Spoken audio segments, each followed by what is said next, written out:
How did Romans counter the Falcata sword? Imagine facing a weapon designed for powerful chopping and slashing, a blade that could cut through armor with ease. That was the Falcata, a fierce Iberian sword used during ancient times. It was curved, heavy, and deadly, making it a real challenge for Roman soldiers. So how did the Romans manage to stand up to such a dangerous weapon? Well, they made some smart changes to their own gear and tactics. First, the Romans developed a new version of their traditional short sword called the gladius.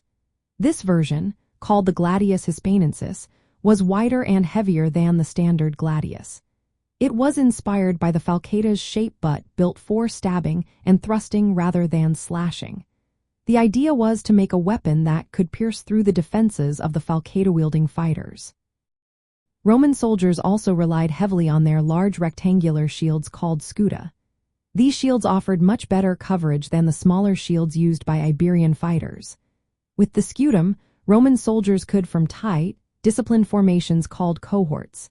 These formations acted like a wall, protecting soldiers from the powerful cuts of the Falcata. They could push forward, stay protected, and strike back with quick, precise thrusts. Roman tactics also evolved over time.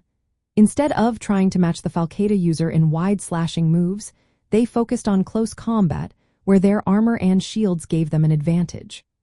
Roman soldiers trained to stay in formation, making it harder for the enemy to land a clean cut. They learned to wait for the right moment to strike, often targeting exposed parts of the opponent's body during their wide swings. At battles like Cannae, Roman forces faced Iberian fighters wielding falcatas and suffered heavy losses. But through consistent training, better armor, and smarter tactics, they managed to turn the tide. They learned that staying in tight groups, using their shields effectively, and attacking with quick thrusts could neutralize the Falcata's cutting power. In the end, the Roman answer to the Falcata was a combination of improved weapons, better armor, and disciplined group fighting. They adapted their equipment and tactics to make sure they could stand up to the fierce Iberian warriors.